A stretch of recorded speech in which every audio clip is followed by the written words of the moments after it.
Давай!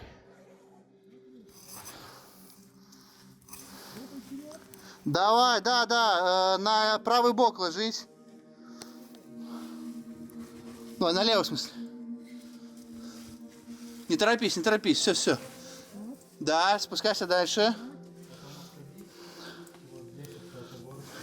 И все, ты уже, все, у тебя под ногами, ноги опускай, все. Аккуратнее, там штыри под тобой поджи. Вижу. Ух ты, да, это оно.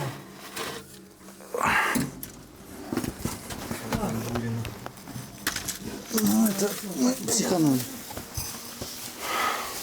Ага, возьмите, пожалуйста, кто-нибудь. Взял. Да, я тебя более-менее вижу. Сейчас Руслану тоже помогу. Раз. Здесь должны чуть дальше браться. Все. Только аккуратно, там скользко. Сейчас, Руслан. А, блин, рюкзак забыл. На мне рюкзак. А, это Руслан, это на трогайте. Сейчас. Стоп, я назад верну. Аккуратно. И тебе передам. Ладно, пока. Так, короче, смотри, нюанс. Вот эта вот бетонная плита, она шатается. Понял, спасибо. Ее аккуратно.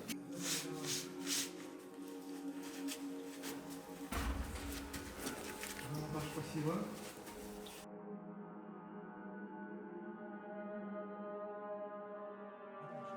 Спускаемся. Короче, смотри, аккуратно, чтобы не уехать в пропасть. Придерживайтесь левого края, если что, падайте на бок.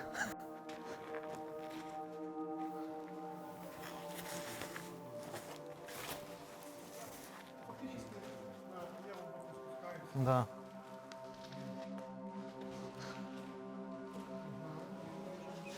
Короче, вот просто сюда становишься на этот блок и держишься. И всё. Так, а как здесь дальше? Просто туда, да? Да, зацепись рукой. Сейчас. С рюкзаком просто с этим не очень удобно. Друзья, мы сейчас находимся в бункере Горбачева. Вот это конкретно блок А. В пятой части нашего мини-сериала будет рассказ о сверхсекретном советском бункере, командном пункте Объединенных сил Варшавского договора, или сокращенно КПОСВД. Также бункер известен под названием Объект 1161.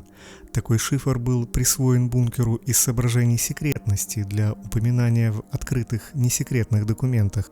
Бункер КПОСВД должен был стать командным пунктом для последней ядерной войны. В нем должно было укрыться командование Объединенных сил Варшавского договора.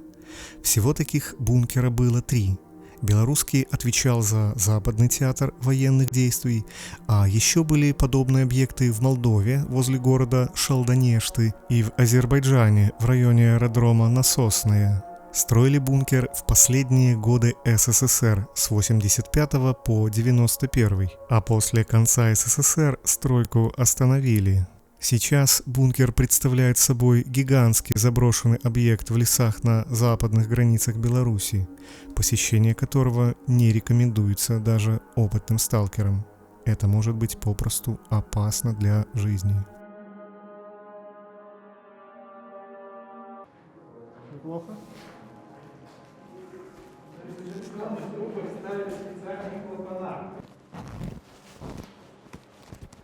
Это да. Кстати, это комната с рисунками. Здесь вон всякие такие на стенах еще рисунки и надписи. Жизнь, гонка и мотоцикл. Вот так? Чуть на меня. И назад.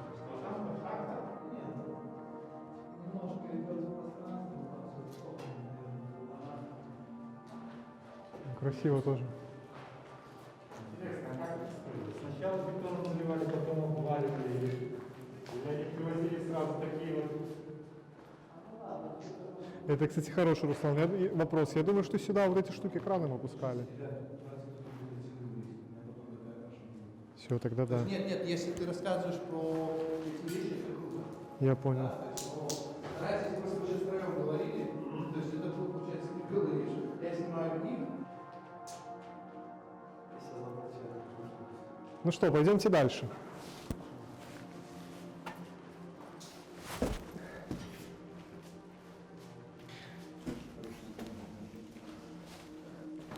Что здесь?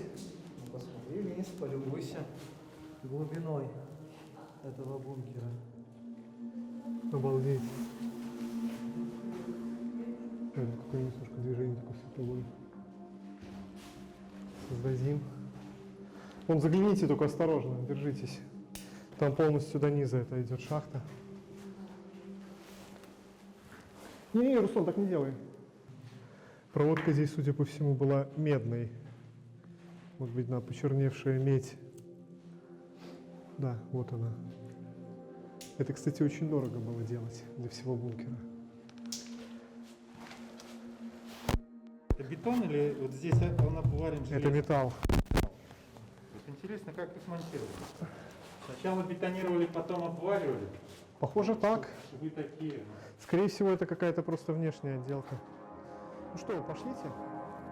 Объект 1161 поражает своими масштабами даже в недостроенном виде. Бункер представляет собой две гигантские шахты диаметром 32 и глубиной более 60 метров каждая. Ржавые лестницы ведут вниз на целых 10 этажей. Некогда над стройкой бункера возвышался огромный ангар.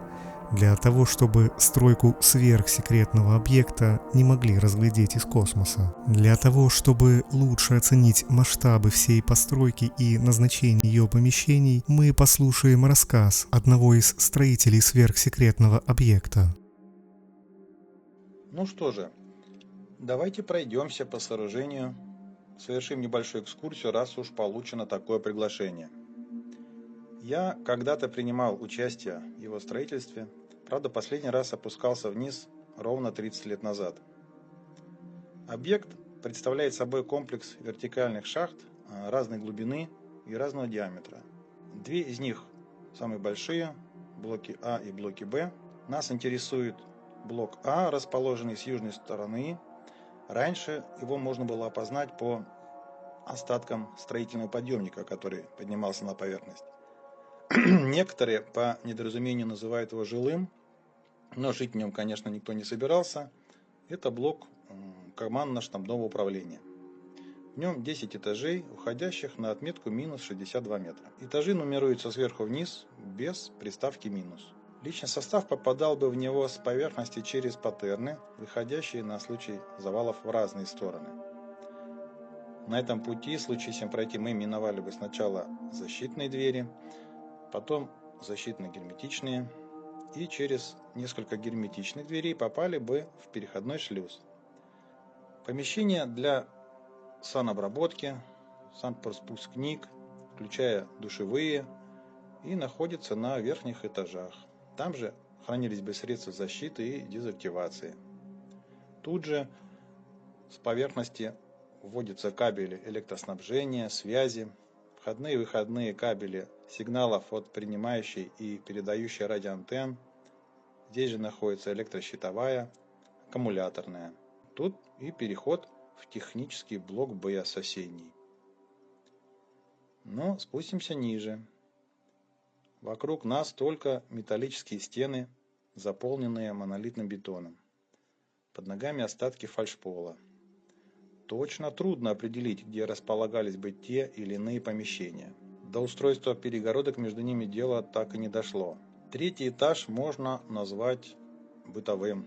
Тут должны были быть комнаты для отдыхающей смены, столовая для младшего офицерского состава, комната разогрева пищи, санузлы, куда же без них. Там же и хранение продуктов, не требующих для этого низкой температуры. На четвертом этаже примерно то же самое, но уже для высшего офицерского состава. Здесь же располагалась бы санчасть с кабинетами и лазаретом. Этажом ниже находятся различные кабинеты для штабных офицеров, узел связи, обычный и засекреченный, аппаратные, комнаты различных подразделений и служб, РХБЗ, ремонтная служба эксплуатации, энергообеспечения, вплоть до метеослужбы.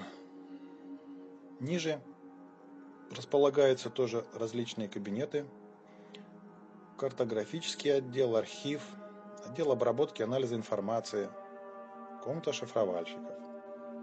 Ниже располагается зал оперативного управления. Он занимает сразу как бы два этажа. Строители говорят два света. Там на стене мы могли бы видеть большую карту со всякими стрелочками, лампочками и множество дежурных за боевыми постами с аппаратами связи и допотопными компьютерами. Но нас бы вряд ли туда пустили. А сам зал должен был покоиться на амортизаторах для смягчения воздействия ударной волны на нежную и хрупкую аппаратуру. На 9 этаже находится еще один переход в соседний блок «Б». Здесь помещения больше технические, насосные, вентиляционные, резервуары питьевой и технической воды, склады оборудования, запчастей. Про 10 этаж ходит много баек, но он сейчас затоплен. А предназначение 10 этажа и вовсе прозаическое. В основном он нужен для обеспечения жизнедеятельности. Сюда попадают стойки из санузлов, конденсат от охлаждения греющейся аппаратуры. Есть помещение для сбора отходов, отработанных фильтров, перегоревших ламп и прочей ерунды. Морга никакого не предусматривалось. В сооружении есть холодильное помещение для хранения запаса продуктов. По мере израсходования их личным составом, и если появилась бы нужда, наверное, можно было выделить пару стеллажей и под это. Всего в бункере планировалось 10 этажей, и мы спустимся сверху вниз для того, чтобы лучше изучить этот бункер. Военные должны были попадать в бункер по северной паттерне. В случае начала ядерной войны последний, кто находился в бункере, не поднимался на поверхность уже никогда. Давайте пройдемся по жилому блоку и посмотрим, что из себя представляет объект 1161 сейчас. Каждый из этажей бункера имеет длинный центральный коридор, по сторонам которого находятся помещения различного назначения. Проемы дверей находятся на значительном возвышении над полом. Здесь должен был находиться фальшпол, компенсирующий возможные смещения конструкции бункера из-за близких взрывов. Стены бункера успели выкрасить бурой грунтовкой, а вниз до -10 этажа ведут временные металлические лестницы, сваренные из уголка и металлических прутьев. Местами в бункере можно увидеть остатки коммуникаций, которые уже успели смонтировать на объекте. Например, тяжелые гермодвери или задвижки воздуховодов. А еще здесь попадаются строительные артефакты 30-летней давности, вроде малярных кистей, которыми были выкрашены стены. Нижние этажи недостроенного бункера находятся под землей на глубине около 60 метров. Некогда они были скованы льдом, но после того, как шахты 2 блоков накрыли бетонными плитами, лед растаял. С помощью подводного дрона нам удалось немного поснимать в затопленных коридорах бункера. Так.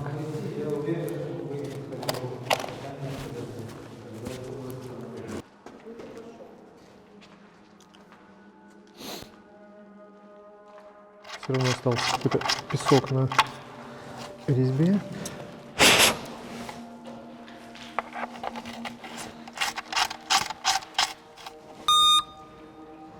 Вот, дрончик нам подал сигнал, что он готов к работе.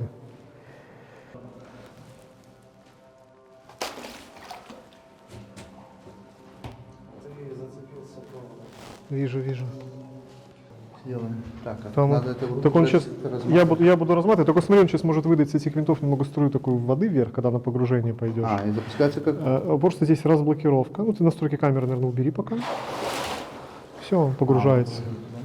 Да, теперь видос пишешь? Подожди. Включай. Все, я буду травить, а ты плыви тогда тихонечку туда. Так, это вперед. Да, я буду лучше с руки это травить. Очень необычно. Ощущение. Ну, странно, да, ощущение, что ты под Да, водой? да. Под водой попадаются проржавевшие детали коммуникаций, а еще можно наглядно увидеть, что вода и время делают с металлическими стенами объекта. По грустной иронии судьбы, именно в годы строительства в СССР бункера КПОСВД в Западной Европе с применением похожих технологий строили тоннель под Ла-Маншем не для войны, а для мира. В каком-то смысле командный пункт Объединенных сил Варшавского договора представляет собой модель СССР в миниатюре. В те годы, когда все население страны стояло в гигантских очередях за простейшими продуктами, вроде молока или масла. Это единственная гермодверь, которая сохранилась здесь с ее полностью всем механизмом. Ну, конечно, кроме вентиля. Вентиль украли. Здесь, конечно, покрыто все коррозией, ржавчиной, но пусковые механизмы, ну, даже смазки на них нету. Ну я хочу еще показать ту лестницу, которая разваленная была. Да, но это по лестнице, либо по другой стороне.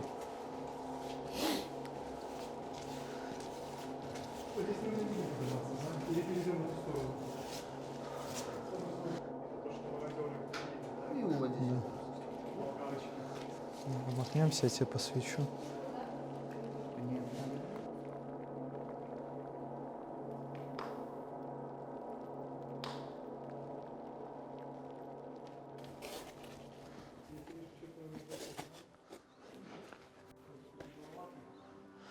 Так, сейчас подожди, да, я только стану понадежнее. Камень. Сейчас так, аккуратно, чтобы я на тебя не поскользил. Так, ну давай, можешь сумку, или ты с сумкой сам пойдешь. Давай я сначала на железяки залезу.